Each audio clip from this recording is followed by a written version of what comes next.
The bedroom smelled like her, still. Lavender and something faintly medicinal, the lotion she'd been using since the 3rd trimester. He stood in the doorway for a long moment, hand on the frame, waiting for his eyes to adjust to the gray morning light coming through the curtains she'd chosen, the ones he'd said were too expensive. The bassinet was gone, not moved to another room, not folded and stored in the closet, gone. The little white bassinet with the mesh sides and the mobile she'd assembled herself at 36 weeks, because he hadn't gotten around to it. Gone. The corner of the room where it had sat looked scrubbed clean, like it had never been there at all. Nathaniel Howe stood at the threshold of the life he'd been neglecting for 2 years, and felt, for the first time in a very long time, something close to fear. Audrey Howe had met Nathaniel at a fundraiser for the Harbourfront Arts Council in Toronto. She was 31, newly promoted to Senior Acquisitions Manager at a mid-sized publishing house on King Street West. And she'd been there because one of her authors was being honored. He'd been there because his firm had sponsored the event. He smiled like someone who knew exactly what that smile did to people. She'd told herself she was immune to exactly that kind of man. She hadn't been. They married 2 years later in a small ceremony at a vineyard outside Niagara-on-the-Lake. Her mother cried. His mother wore beige and stood slightly apart from everyone else, as if she hadn't fully decided to attend. In the photographs from that afternoon, Audrey is laughing at something just off camera, her veil catching the wind, and she looks like someone who has no idea what's coming. Which is true. She didn't. The first year was fine. The second year was quieter. By the 3rd year, she'd started noticing things she didn't have a language for yet. The way he answered her questions with non-answers. The way he made her feel scattered in conversations she entered feeling certain. He had a talent for it. He could take a completely reasonable concern of hers, and by the time he was finished talking, she'd somehow end up apologizing. She learned not to bring things up. When she got pregnant, she told herself it would help. People said that sometimes, that a baby changes things, softens people, reorders priorities. What she didn't know then, and what she would piece together only slowly, in the particular way that women piece things together when they've been told too many times that they're imagining it, was that Nathaniel had already been seeing Sloane Ferrer for 14 months. Sloane worked in his firm's Vancouver office. She flew into Toronto 3 or 4 times a year. On the months she didn't fly in, Nathaniel flew out. He had been very good at the logistics of it, and Audrey, deep in her pregnancy, exhausted, trying to manage a full manuscript list while her ankles swelled and her back ached, had not been paying attention to flight receipts. She'd been busy trying to grow a person. The pregnancy was not easy. Audrey was 38 by then, and her OB at Mount Sinai had used the word geriatric in a clinical, unself-conscious way that had made her want to laugh and cry at the same time. There were extra appointments, extra monitoring, extra forms to sign. She commuted to the hospital on the subway because Nathaniel was often in meetings, and she didn't want to ask twice. She didn't want to ask twice about anything, she realized. She'd quietly stopped asking. Her closest friend, Delia Marchetti, who had known Audrey since their first year at Western, and who had never trusted Nathaniel with a completeness she'd rarely voiced but never concealed, drove her to every 3rd trimester appointment. Delia sat in the waiting room with a paper coffee cup and a novel she was too distracted to read. And when Audrey came out, she said, "All good?" And Audrey said, "All good." And they drove back, listening to the radio without talking much, which was its own kind of care. Nathaniel was present for the 20-week ultrasound. He stood beside her and looked at the screen with an expression she'd read, at the time, as moved. She'd reached for his hand. He'd let her take it. He was not present for the birth. She went into labor on a Thursday night in November. She texted him at 11:47 p.m. He replied 40 minutes later, "On my way," and then did not arrive until the following morning at 6:42, by which time their daughter had been in the world for 3.5 hours. He said there had been traffic. It was November, 3 a.m. There is no traffic in Toronto at 3 a.m. Audrey was holding their daughter when he walked in.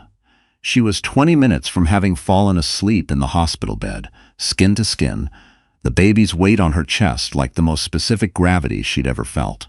When Nathaniel leaned down and kissed her forehead and said, "She's beautiful," Audrey looked at him and thought, very clearly and without drama, "I don't believe you."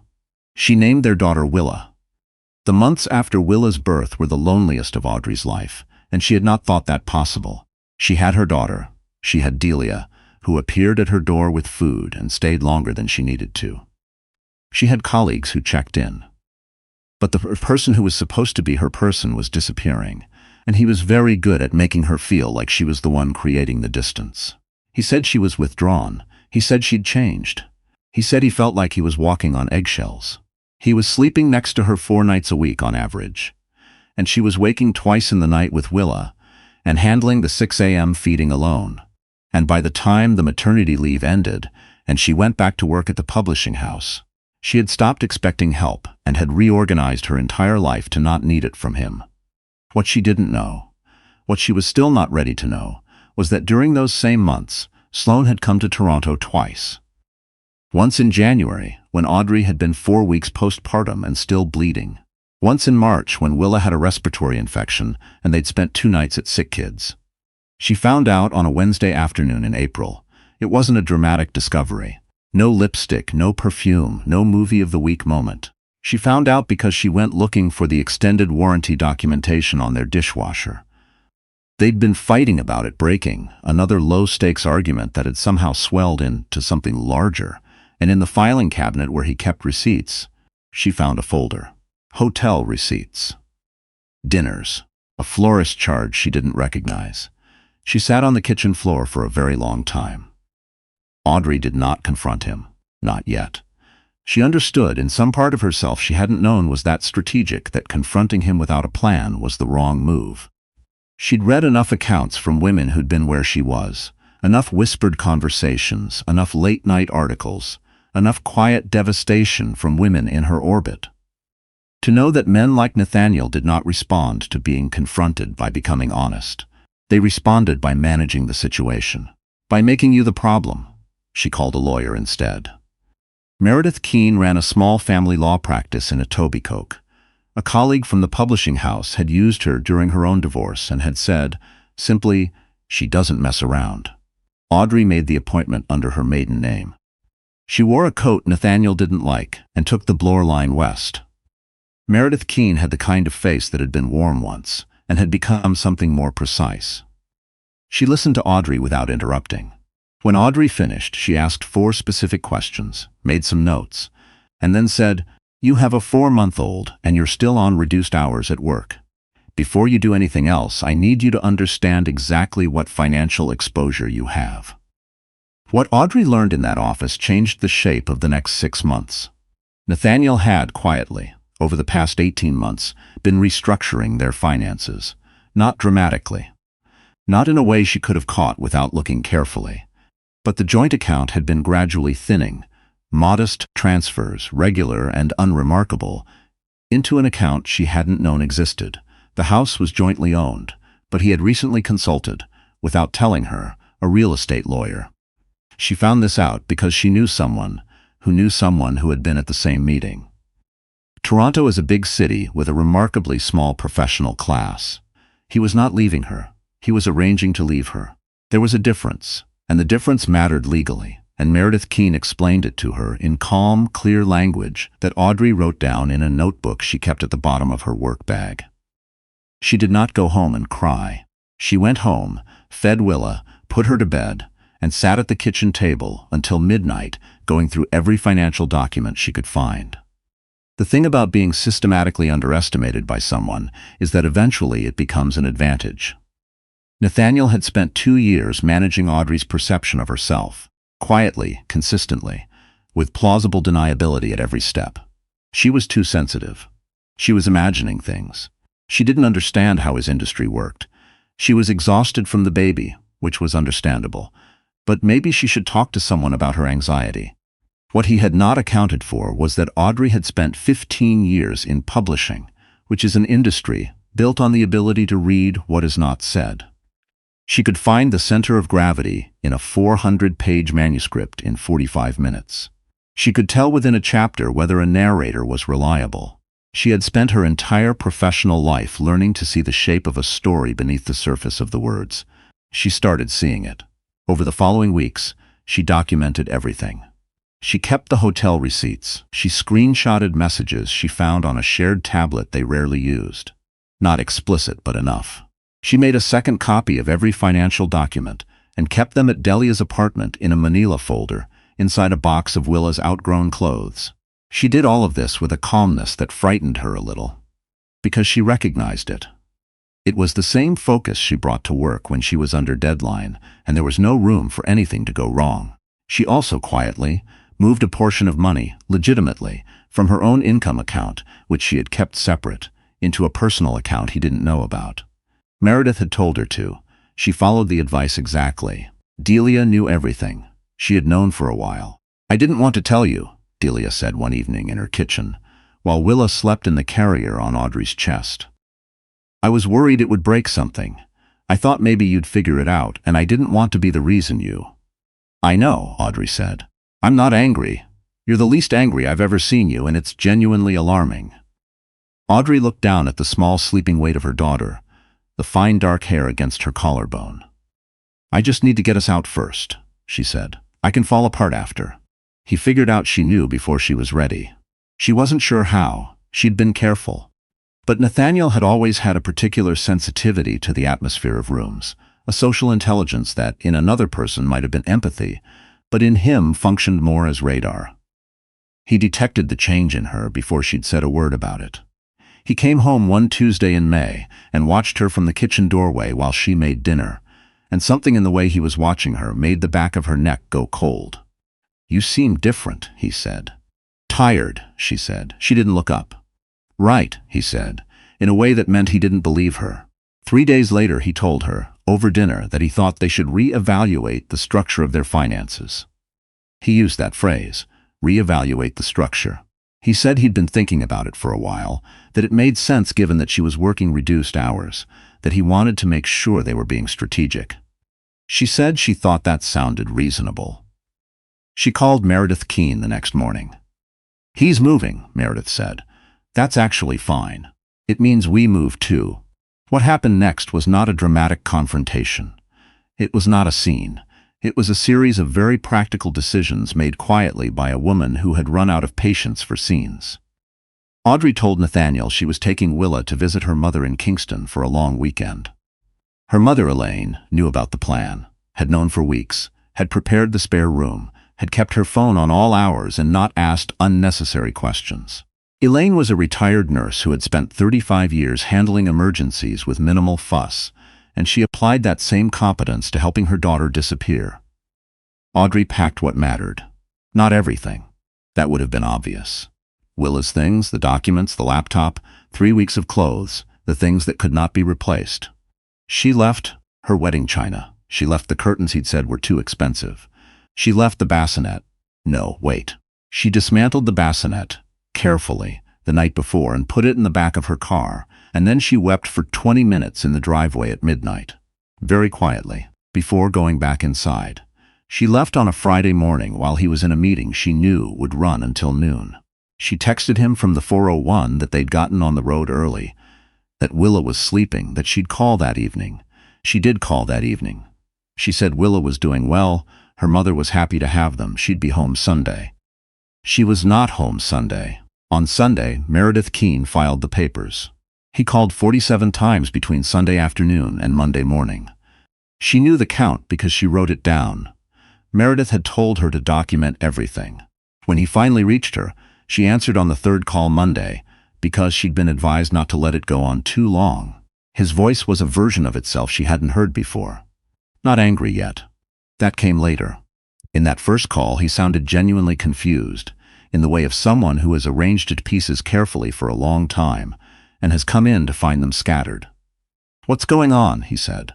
It wasn't quite a question. "I've retained a lawyer," she said. "You'll be receiving documents. I'd encourage you to do the same." A pause, long enough that she thought the line might have dropped. "This is because of Sloane," he said. She'd expected the name to land differently. She'd steeled herself for it. But when he said it, she felt something unexpected, a kind of release, like the moment you finally see what you already knew. "It's because of a lot of things," she said. He found a different register then. Softer, slower. She recognized this too. She'd been managed by this voice for years. He said he knew things had been hard. He said he'd made mistakes. He said they had a daughter, and didn't she think they owed it to Willa to at least try, to talk, to not do this through lawyers? "I want what's best for Willa," Audrey said. "That's why I'm doing this." She ended the call. He filed for primary custody 6 weeks later. Audrey had not expected it, and then she had. She'd actually said something close to it to Delia one evening, in early June. Watch him go for the custody, half sardonic, half genuinely afraid. He had barely held Willa in the first 4 months of her life. He had missed her birth. He'd been in Vancouver in February when Willa had her respiratory infection, and he'd sent a text from the airport, "Hope she feels better." The custody filing cited Audrey's emotional instability. It referenced her maternity leave. It suggested that her recent behavior, leaving the marital home, demonstrated poor decision-making.